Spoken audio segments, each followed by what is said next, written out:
바이러스의 시간이라 주철현 교수님의 책인데요. 항체, 한 개의 자물쇠와 10,000개의 열쇠가 있다. 항체는 면역의 아이콘이다. 하지만 마법과 같은 단백질을 만들기 위해서는 길고 힘든 과정을 거쳐야 한다. 사실 항체를 만들기보다는 골라낸다는 것이 정확한 표현이다. 흔히 항원은 자물쇠, 항체는 열쇠의 비유가 된다. 그런데 면역세포가 숙련된 열쇠 기술자처럼 자물쇠의 구조를 살펴보고 맞는 열쇠를 깎아낼 수는 없다. 이런 방식이 가능하려면 단백질의 정보를 유전적으로 역으로 변환할 수 있는 방법이 있어야 하는데 이는 생명의 중심 원리 때문에 불가능하다. 그렇다면 남는 방법은 하나다. 가능한 구조의 항체를 모조리 만들어서 맞을 때까지 하나씩 맞춰보는 것이다. 자, 여행 가방에 달려있는 3개의 숫자를 돌리는 자물쇠의 비밀 언어가 생각나지 않았던 경험은 누구나 가지고 있을 것이다. 가방을 부수지 않는 여는 가장 간단한 방법은 다이얼을 하나씩 돌려서 가능한 조합을 모두 시도해보는 것이다. 단순하고 무식해 보이지만 의외로 컴퓨터 해커들의 비밀 번호를 풀기 위해서 많은 방법을 쓰는 방법이다. 항원과 결합하는 항체를 고르는 과정이다. 탁탁 맞아질까? 항원, 항체. 무차별 대입 알고리즘, 이런 멋진 이름도 가지고 있다. 적응 면역에서 항원에 맞는 항체를 고를 때 이 알고리즘을 사용한다. 위에 그림 21.7.1에서 보면은 동그란 에피토프를 가진 항원이 있는데 이것이 열쇠다. 그리고 파라토프의 모양이 다른 4종류의 항체가 있는데 이것이 자물쇠다.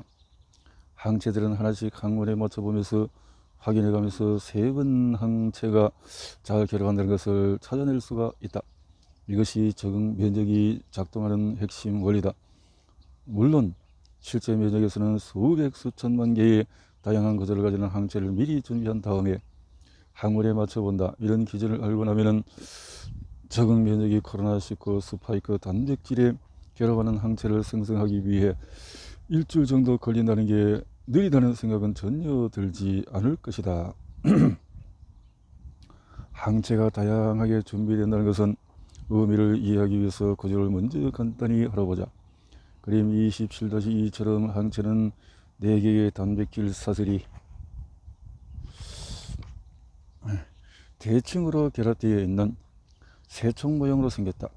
길고 무거운 사슬 헤비 체인은 손잡이 부분까지 연결되어 있고 짧고 가벼운 사슬은 가지에만 달려있다. 새 종의 가지 끝에는 무거운 사슬과 가벼운 사슬에 의해서 파라토프가 만들어지며 이 부위의 단백질 구조가 항체에 따라서 차이가 나기 때문에 변동 부위라고 한다. 단백질 서열에 차이가 나면 3차원 공간에서 접히는 단백질의 구조가 달라진다. 따라서 항체의 다양한 구조라는 것은 파라토프의 3차원 구조가 다양하다는 의미다. 변동 부위의 아래에는 동일한 단백질 서열을 가지고 있는 고정 부위가 있다. 동일한 서열은 구조도 동일하다는 의미다. 무거운 사슬 2개는 새총의 가지가 갈라지는 부분에서 단단하게 결합되어 있다. 그리고 항체의 양쪽 가지에 있는 사슬들은 각각 서로 동일하다. 동일한 서열의 무거운 사슬 2개와 역시 동일한 서열의 가벼운 사슬 2개가 하나의 항체를 만드는 것이다. 이렇게 만들어진 항체는 완전한 좌우 대칭 구조로 동일한 파라토프를 양쪽 가지 끝에 가지게 된다. 코로나19에 대한 항체의 경우는 스파이크 단백질의 에피토프에 결합하는 파라토프를 항체에 가지고 있는 것이며 이 파라토프는 무거운 사슬과 가벼운 사슬의 변동 부위의 단백질 서열, 유전자에 있는 서열 정보들에 의해서 결정이 된다. 항체는 골수, 본마로에서 만들어진다고 해서 B세포라고 이름 붙은 면역세포가 만들어낸다. 하나의 B세포는 한 종류의 항체만 만들어내기 위해 무거운 사슬과 가벼운 사슬의 유전자를 가지고 있다. 따라서 항체의 종류가 조단위라는 것은 변동 부위의 유전자가 다른 비세포들의 종류가 조단위라는 의미다. 이런 무시무시한 다양성은 오래전 과학자들에게 유전자 크기의 딜레마를 안겨주었다. 이론적으로 적응 면적이 만들어낼 수 있는 항체의 다양성은 약 50조에 달하는데 이 정보를 모두 담기 위해서는 사람의 유전자 크기가 어림없이 부족하기 때문이다. 항체를 만드는 데 필요한 최소의 유전 정보를 2000연비로 계산하면 50조의 항체 유전 정보를 담으려면 10경계의 염기가 필요하다. 이 정보들을 30억 염기에 불과한 인간의 유전자에 모두 담는 것은 불가능하다. 이 딜레마는 비세포가 만들어지면서 일어나는 유전자 재조합이 규명되면서 풀릴 수 있었다. 재조합을 이용하면 몇 개의 유전자 기본 단위로 천문학적인 다양성을 쉽게 만들 수 있다. 예를 들어서 10가지 색상의 레고 블록을 연결해서 다양한 색상의 막대기를 만든다고 하자. 막대기에 포함된 블록이 1개면은 10가지, 2개면은 100가지, 3개면은 1000가지, 그리고 12개면은 1조 개의 다양한 색상의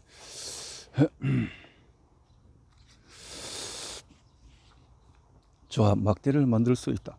만약에 조합을 이용하지 않고 1조개의 정보를 그대로 보관하려면 10조개의 블록 정보가 필요하다. 하지만 조합을 이용하면 12개의 위치가 들어갈 10가지 색상을 지정하는 총 120개의 블록 정보만 있으면 이를 조합해서 1조개의 막대를 언제든지 쉽게 만들어낼 수 있다.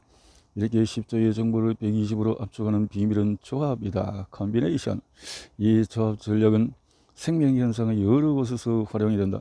항체의 정보를 보관하는 유전자만이 아니라 몇 종류의 전사인자나 신호 단백질들의 조합으로 다양한 기능을 정교하게 조절하는 데도 이용이 된다. 과거의 과학자들이 이런 유전자 조합의 가능성을 생각하지 못한 것은 수정란이 만들어지면서 결정된 태생 유전자는 불변이라는 고정관념을 가지고 있었기 때문이다. 하지만 비세포의 가변 부위 유전자는 재조합이라는 통제된 과정을 통해서 태생 유전자를 재조합해서 만들어진다는 것이 밝혀진 것이다.